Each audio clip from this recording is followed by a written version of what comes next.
Olá, pessoal, sejam bem-vindos a mais uma aula da disciplina de Introdução à Programação Orientada a Objetos.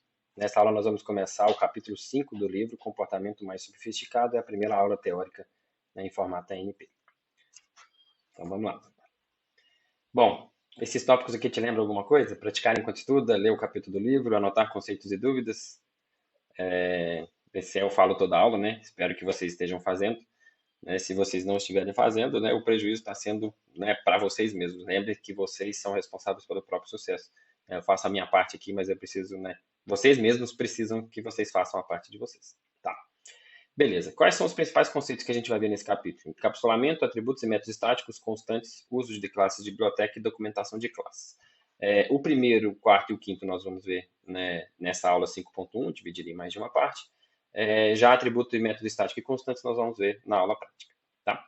E nas construções do Java nós vamos continuar usando string, vamos usar a classe random, vamos ver as palavras-chave static e final, saber o que é o autoboxon e classes empacotadores.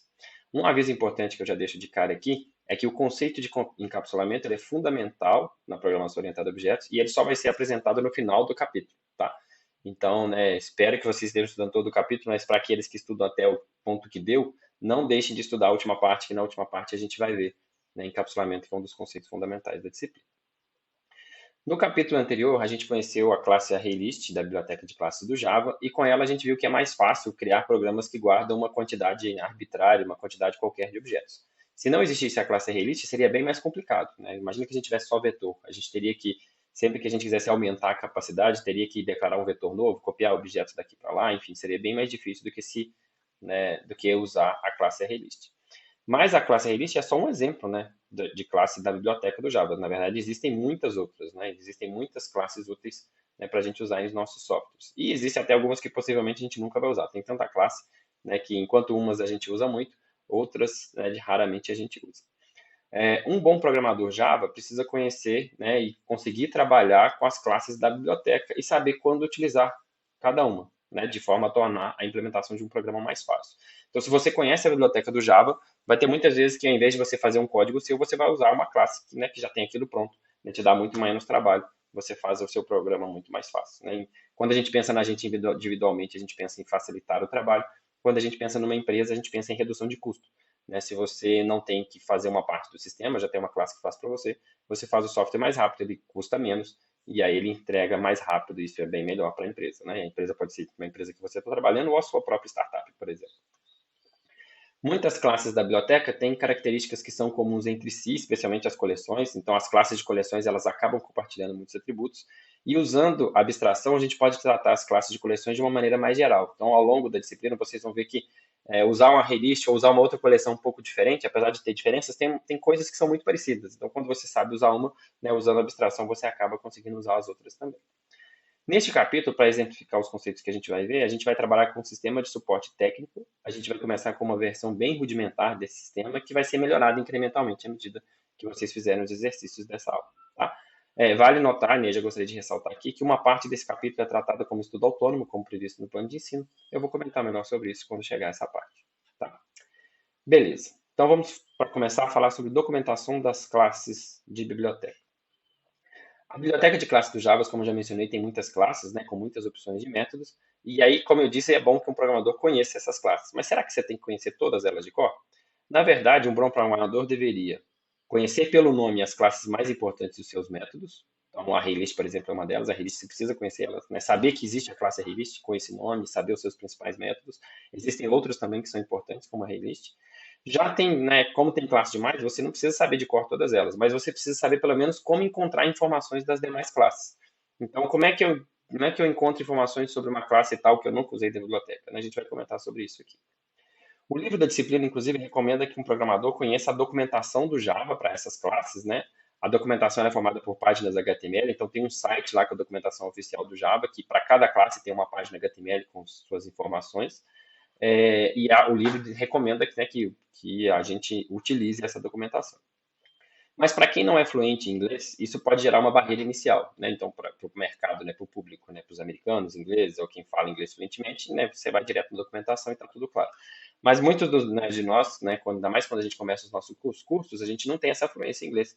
Então, isso pode gerar uma certa dificuldade inicial. Então, né, continua valendo a ideia de utilizar a Google, ChatGPT, Stack Overflow, outras ferramentas para quando a gente quer usar uma classe pela primeira vez, em vez de ser só pela biblioteca. De toda forma, à medida que você fique, né, mais experiente, saber usar a documentação do Java, a documentação oficial, é muito útil, né? Essa é uma das coisas que separa um programador juninho do bom programador. Então, o programador juninho só faz coisa que acha no Google. O bom programador, né, que está indo num nível de experiência maior e está indo no detalhe de como tornar um software mais eficiente, como fazer um software melhor, ele deve ser capaz de conseguir ler a documentação oficial da classe e aí saber o que ele tem que usar, certo? Bom, mas um ponto que eu gostaria de destacar sobre o uso da classe ArrayList é que nós usamos a classe ArrayList no capítulo anterior sem a gente nunca ter visto o código-fonte da classe, certo? A gente conseguiu usar a classe ArrayList mesmo sem a gente saber exatamente como ela foi implementada. A gente não precisou disso. A gente conseguiu, né, usar as suas funcionalidades sem precisar ver o código-fonte. O que a gente precisou saber? A gente precisou saber o nome da classe, ArrayList, as assinaturas dos seus métodos, ou seja, eu vou usar o método size. Qual que é o nome do método? Ele tem parâmetro? Quais são os parâmetros? Qual que é o tipo de retorno? E o que cada método faz. Repara que se você souber isso, né, uma classe que você nunca viu, mas você sabe o nome da classe, você sabe as assinaturas dos métodos, e aí você sabe o que os métodos fazem, você já consegue usar a classe, você não precisa ver a implementação do código-fonte da classe para conseguir usar. A mesma coisa, né, acontece em projetos de software de grandes de uma empresa. Então, não é só com classes do Java, da biblioteca padrão do Java que isso acontece. Isso acontece com as classes do próprio projeto que a gente está trabalhando. Geralmente, numa empresa com um projeto muito grande, várias pessoas trabalham em partes diferentes do sistema e cada programador precisa conhecer a sua parte, mas ele não tem que entender detalhes das partes dos outros, certo? Né? Como a gente já discutiu ao falar sobre abstração e modularização, se um programador tiver que conhecer os detalhes de todas as classes do sistema, simplesmente vai ficar inviável fazer o sistema. Tá? Então, a ideia é que se você trabalha numa parte, né, uma parte específica do sistema, você tem que conhecer aquela parte em detalhes, saber a implementação e tal, mas essa parte vai usar classes de outras partes feitas por outras equipes, e dessas outras classes você não precisa conhecer os detalhes. Tá? Então, o que você deveria conhecer? Você deveria conseguir usar as classes das outras equipes como se elas fossem classes de biblioteca. Então, assim como você consegue usar a ArrayList, né, usando a documentação do Java, deveria ser possível usar as classes das outras equipes, né, sem precisar saber como elas funcionam internamente. Mas para isso, cada membro de equipe deveria documentar a sua classe, assim como é feito para as classes da biblioteca, permitindo então que outros programadores usassem a sua classe sem precisar ler o código. E a gente vai ver mais para frente, na parte de estudo autônomo, que tem como a gente fazer isso, ou seja, a gente tem uma maneira fácil da gente gerar uma documentação da nossa classe, gerar essas páginas HTML da nossa classe. Tá? Bom, mas vamos entrar no exemplo que a gente vai utilizar aqui para poder, né, ver os conceitos desse capítulo, que é o sistema de suporte técnico. A ideia é que ele seja um chat de atendimento aos clientes, né, de uma empresa fictícia chamada Desonestos Sistemas, e vocês já vão entender por que essa empresa chama Desonestos Sistemas. Bom, suponha que essa empresa antigamente tinha muitos funcionários que faziam atendimento por telefone, mas aí ela passou por problemas financeiros, quase quebrou e acabou demitindo toda a equipe de atendimento. E ela também não tem dinheiro para criar um chatbot de verdade, ou seja, contratar desenvolvedores ou usar, né, a API lá do ChatGPT para criar um chatbot de verdade. Em vez disso, o que ela quer fazer? Ela quer criar um sistema que só dê a impressão que ela atende os clientes. Ela, na verdade, não atende, mas vai fingir que atende. Né? Isso parece um pouco com alguns atendimentos que a gente vê por aí. A ideia é que o sistema imite, então, o atendimento de que uma pessoa faria ao telefone. Tá? Então, o nosso sistema de suporte técnico é para fazer isso. Então, a gente vai começar com uma versão bem rudimentar do sistema, ou seja, uma versão bem inicial, que faz quase nada, né, disponível no projeto Suporte Técnico 1.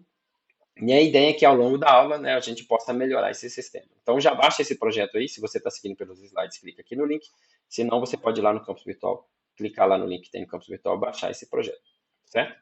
Ao longo desse processo de melhorar esse sistema, a gente vai acabar aprendendo diversos conceitos, que esse é o principal objetivo.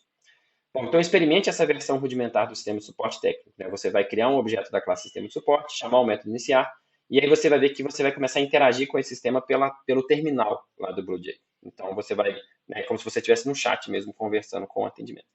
Experimenta aí, pausa o vídeo, experimenta aí e depois volta.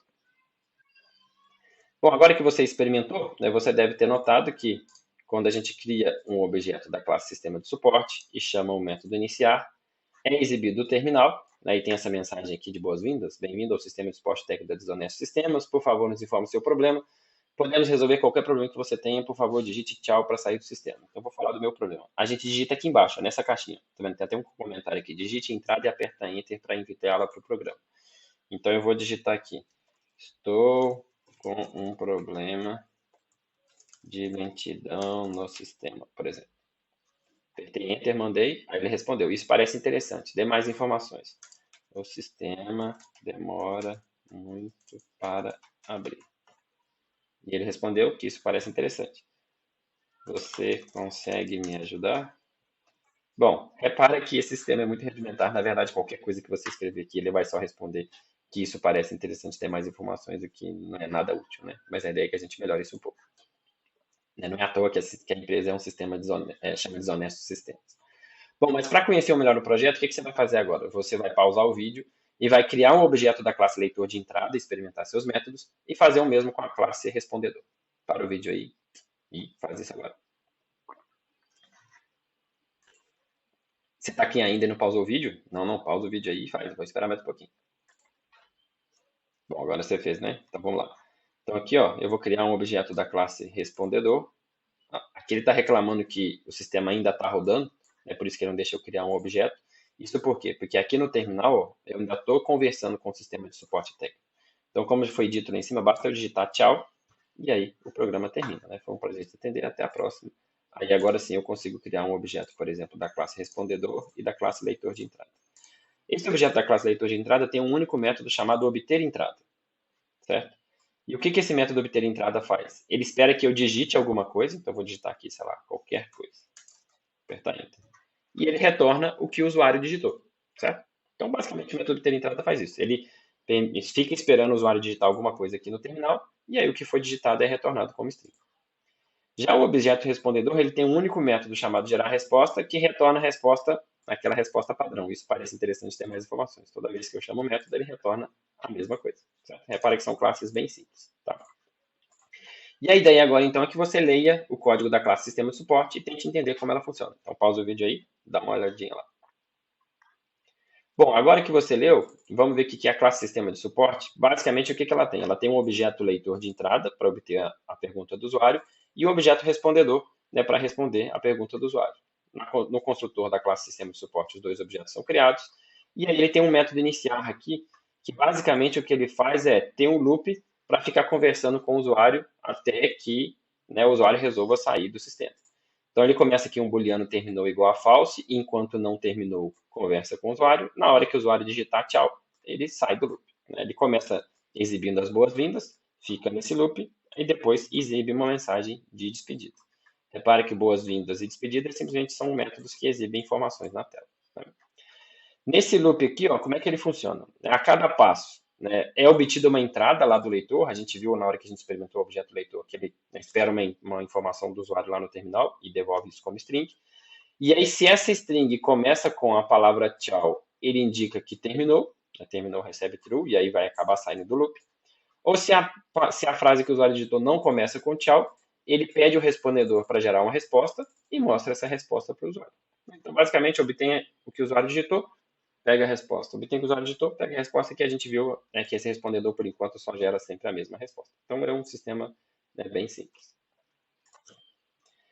Bom, você deve ter notado, então, né, que o sistema é realmente muito rudimentar. Né? A classe leitora de entradas basicamente retorna uma string digitada pelo usuário no terminal. A classe respondedor tem um método que sempre retorna a mesma resposta.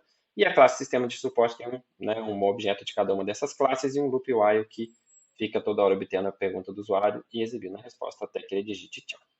Certo?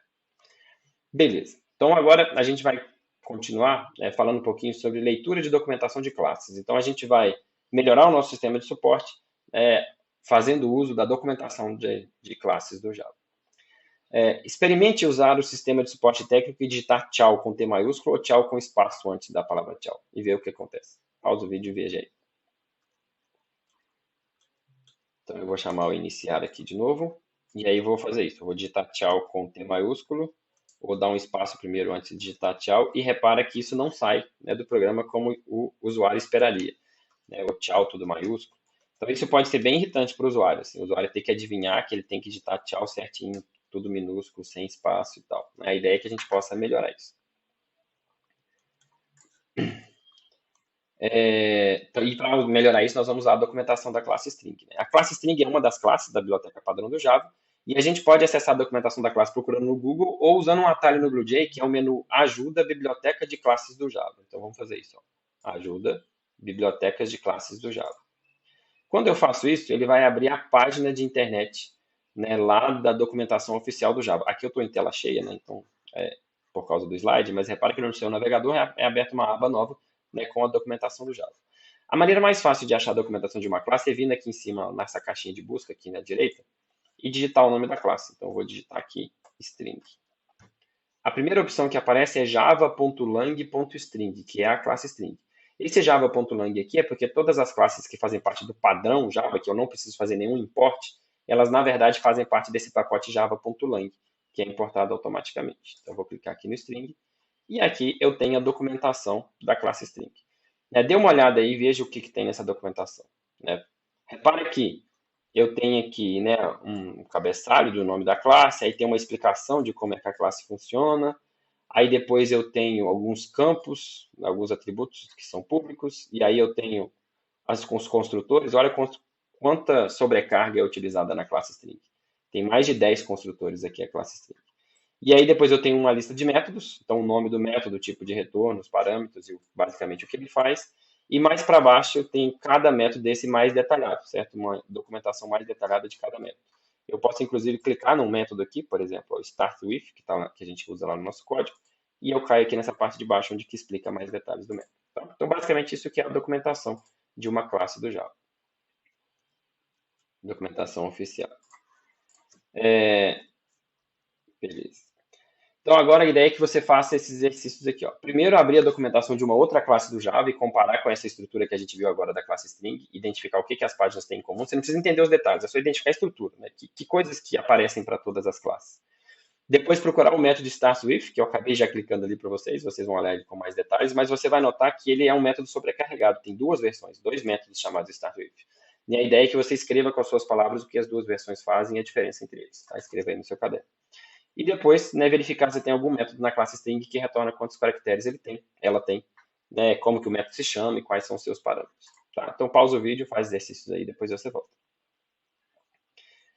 Bom, agora que você fez, tem mais um exercício aqui que é procurar se existe algum método na classe string que verifique se uma string termina com um dado sufixo. Então, é o contrário desse startWith aqui. Ó. StartWith indica se a string começa com uma determinada, né, substring, e é ver se tem algum método que verifica se a string termina com uma determinada substring, né?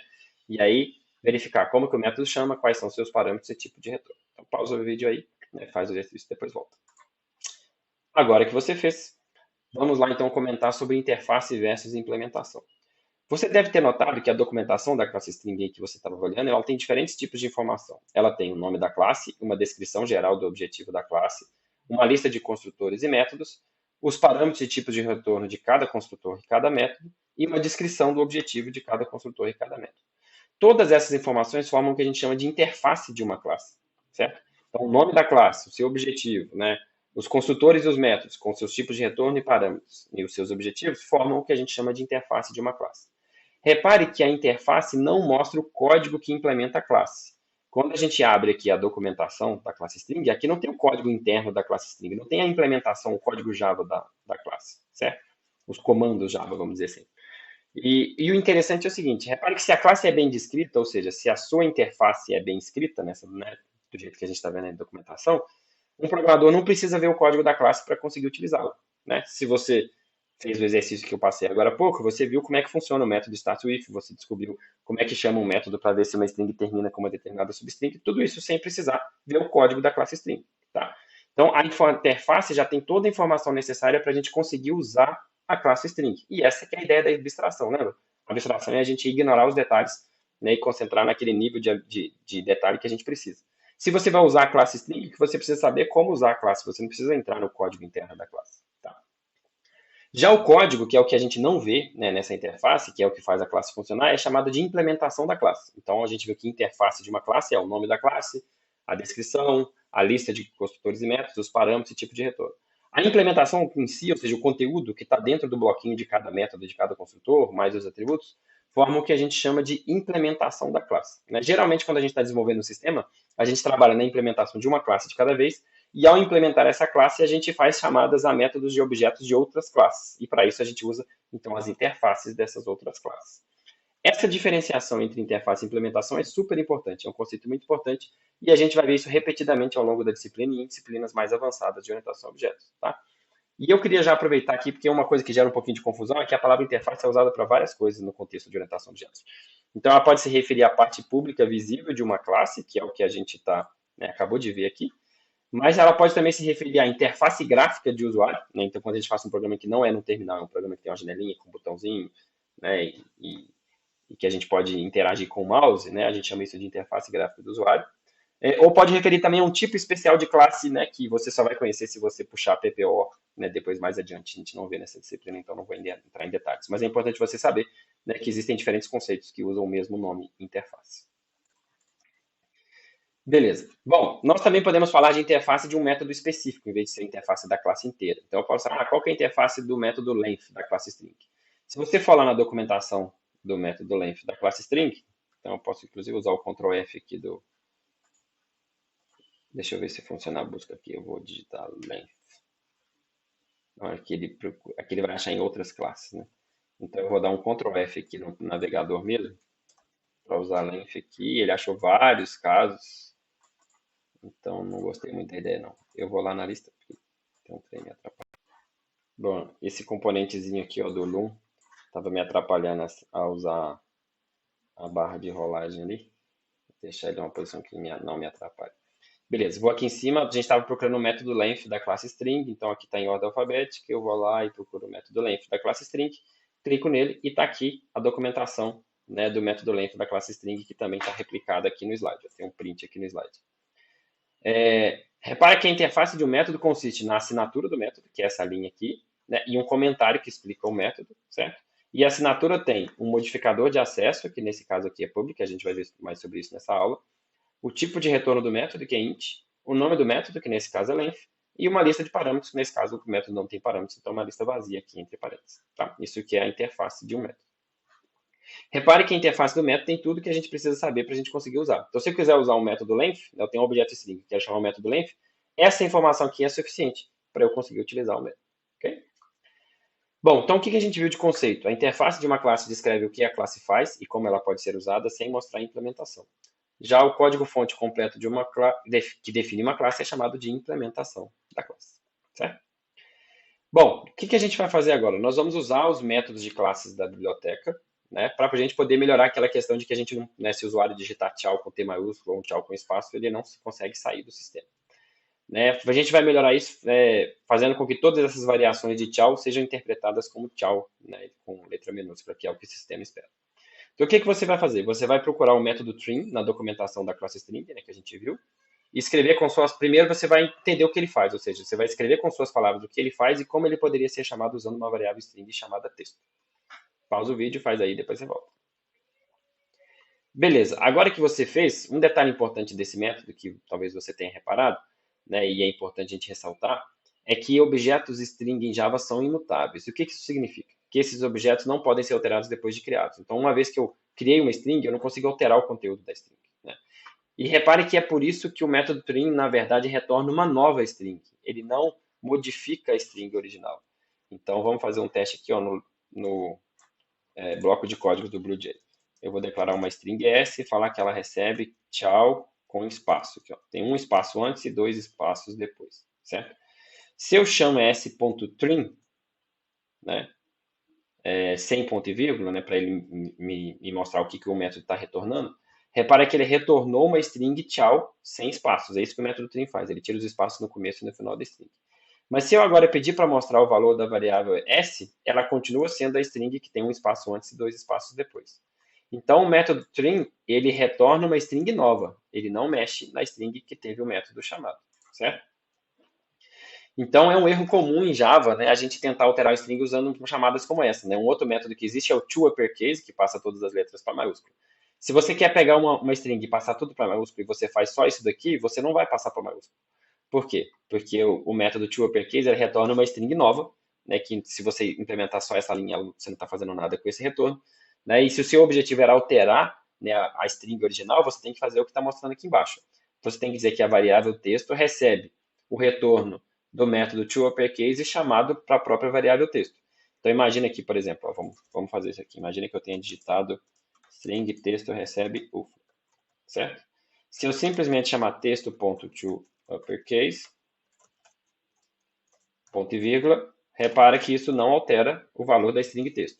Se eu quero alterar o valor da string texto, eu coloco texto recebe esse retorno.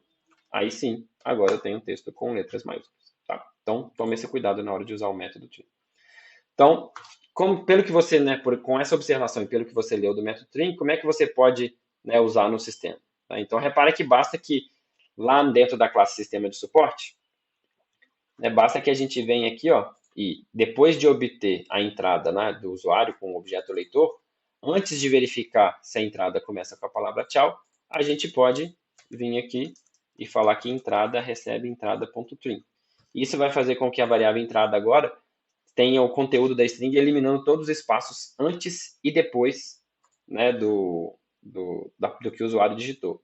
Então, se a gente agora vier aqui, ó, no sistema, criar um objeto sistema de suporte, iniciar e o usuário digitar espaço tchau, ele vai conseguir sair do sistema, né, porque o sistema vai ignorar esse espaço agora com essa meta. Tá? Então, a ideia agora, né, um detalhe importante aqui antes de pedir para vocês fazerem. Você acha que teria diferença fazer assim, né, ou seja, com duas linhas, ou fazer assim, ó, eu vou colocar embaixo aqui para comparar um com o outro. Então, uma opção é, eu obtenho a entrada e depois chamo o trim. Outra opção é, ao invés de ter aquelas duas linhas, eu fazer tudo numa linha só. Certo? Você acha que essas duas opções têm diferença? Então, tem que comentar aqui. Certo?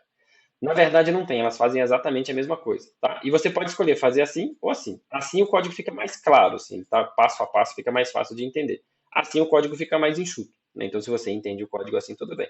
Basicamente, quando a gente faz isso, a gente está fazendo um encadeamento de chamada de métodos. Né? Como é que funciona? É como se existisse um parênteses aqui. Ó. Então, primeiro, o sistema, né, o Java, vai executar essa chamada, né, que vai pedir uma entrada lá para o objeto eleitor, isso retorna uma string.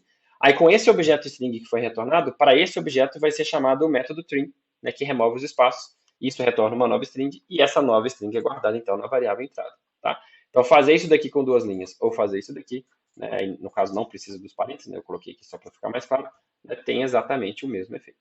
Certo? Bom, então, um conceito que a gente viu é que um objeto é chamado imutável se o seu conteúdo ou estado não pode ser alterado depois que ele foi criado. Né? Strings são exemplos de objetos imutáveis. Agora vem o nosso primeiro exercício para entrega, para valer presença aqui na aula. Você vai implementar alteração na classe sistema de suporte usando o método trim da classe string. Né? Então, basicamente, é fazer o que eu acabei de mostrar aqui no vídeo. Aí você vai replicar aí no seu código. Ok?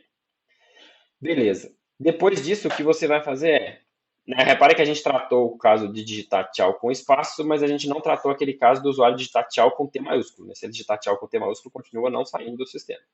A ideia é que você vá na documentação da classe string, verifique como funciona o método toLowerCase e, né, descubra como utilizar esse método para que o usuário consiga sair digitando tchau tudo minúsculo, tudo maiúsculo, ou só com T maiúsculo, enfim, qualquer desses casos, né, o usuário consiga sair do sistema. E por fim, você vai usar o método equals, né, no lugar do método startWith, ou seja, só vai sair se o usuário digitar só tchau, né, e não se ele digitar uma frase que começa com tchau. E aí eu aproveito para relembrar, né, que em Java a gente não pode utilizar o operador igual para comparar strings, porque quando a gente usa o igual, a gente está vendo se as strings são o mesmo objeto e não se elas têm o mesmo conteúdo. Se o meu objetivo é saber se duas strings têm o mesmo conteúdo, a gente tem que usar o método equals, certo? Então, né, aí agora, essa aqui, vou terminar essa primeira parte do vídeo aqui, né, faça mais esses dois exercícios que são para entrega, né, e depois, né, volte lá para assistir a próxima parte do vídeo, certo? Até mais.